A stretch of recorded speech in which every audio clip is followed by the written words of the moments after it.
Hi hello வணக்கம் மக்களே, இது உங்கள் மல்டி தமிழ் சேனல். நான் உங்கள் மல்டி தமிழா.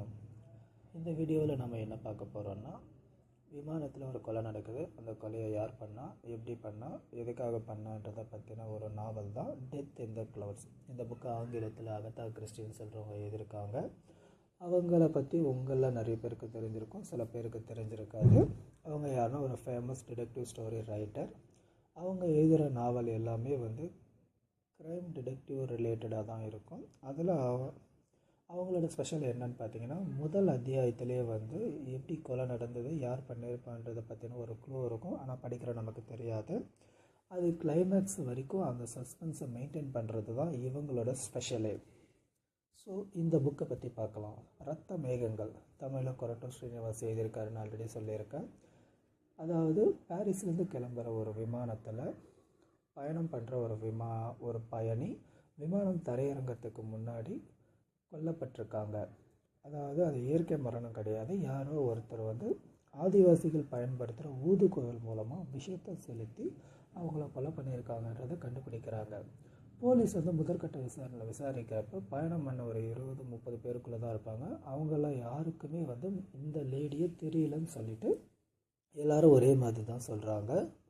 ஸோ அதனால் போலீஸ் அவங்க டீட்டெயில்ஸ், அவங்க கொண்டு வந்த திங்ஸ் எல்லாத்தையும் நோட் பண்ணிக்கிட்டு அவங்கள அனுப்பிடுறாங்க. அனுப்பினதுக்கப்புறமா அவங்க டிஸ்கஷன் பண்ணுறப்ப விமானத்தில் இருந்த ஒரு பயணி ஹெர்குல் பைரட், இவர் தான் தமிழ் எப்படி சுஜாதா சார் நாவலில் வர கணேஷ் வசந்த் மாதிரி அகதா கிறிஸ்டி நாவலில் வர்ற ஒரு கேரக்டர் தான் ஹெர்குல் பைரட். அவர் என்ன சொல்கிறாருன்னா, இந்த கொலைக்கான காரணத்தை, இந்த கொலை எப்படி நடந்ததுன்னு கண்டுபிடிக்கிற உங்கள் விசாரணையில் நான் உங்களுக்கு உதவி பண்ணுறேன் அப்படின்னு சொல்கிறாரு. ஸோ போலீஸும் ஹெர்குல் பைரட்டும் விசாரணை ஆரம்பிக்கிறாங்க. மேடம் கிசல்லி, அதாவது இறந்து போன பயணி பேர் மேடம் கிசல்லி.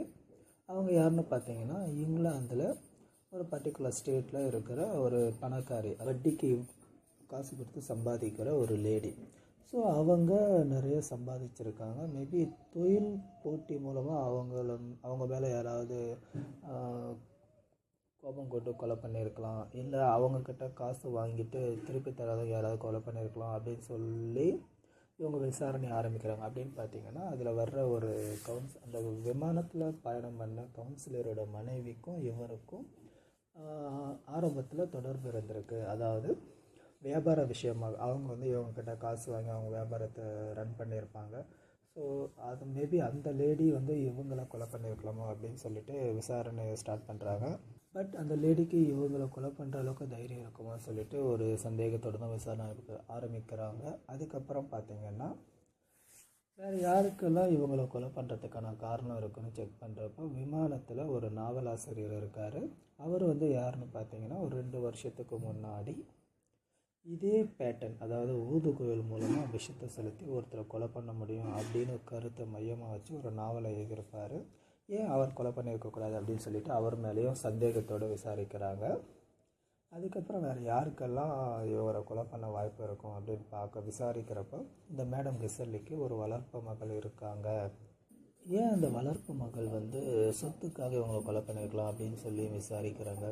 அதுக்கப்புறம் பார்த்திங்கன்னா, விமானத்தில் ஒரு லேடி பயணம் பண்ணியிருப்பாங்க, ஜானே கிரேன்னு சொல்லிட்டு.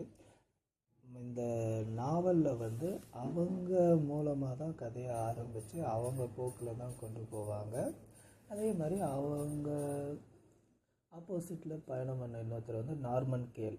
அவர் யாருன்னு பார்த்தீங்க, அவரும் விடுமுறையை கழிக்கிறதுக்காக தான் பாரிஸ் வந்திருப்பார். ஸோ அவருக்கு என்னென்னா ஜானே கிரே மேலே ஒரு ஆசை இருக்கும், அவங்கள கல்யாணம் பண்ணிக்கணும்னு நினைப்பார்.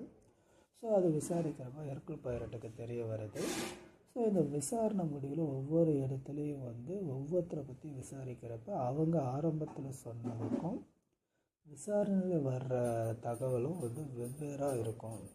விமானத்தில் அடுத்து யார் பயணம் பண்ணியிருப்பாங்கன்னு பார்த்தீங்கன்னா, தொல்பொருள் ஆராய்ச்சியாளர்கள் 2 பேர் பயணம் பண்ணியிருப்பாங்க. மேபி அவங்களுக்கு இந்த ஊதுகுழல் கிடைச்சிருக்கலாம். ஏன்னா அவங்க தொல்பொருள் ஆராய்ச்சியாளர்கள் தானே, பழைய பொருட்கள் அவங்களுக்கு ஈஸியாக கிடைக்கும். ஸோ அவங்க கூட கொலை பண்ணியிருக்கலாம்னு சொல்லிட்டு போலீஸ் விசாரணையை ஆரம்பிக்கிறாங்க. ஒவ்வொரு அத்தியாயத்துலேயும் ஒவ்வொரு திருப்பங்களும் ஒரு சஸ்பென்ஸும் வச்சு கதையை கொண்டு போயிருப்பாங்க. கடைசியில் அந்த கொலையை யார் பண்ணாங்கன்னு கண்டுபிடிச்சி சொல்கிறப்ப நமக்கு பயங்கர ஆச்சரியமாக இருக்கும்.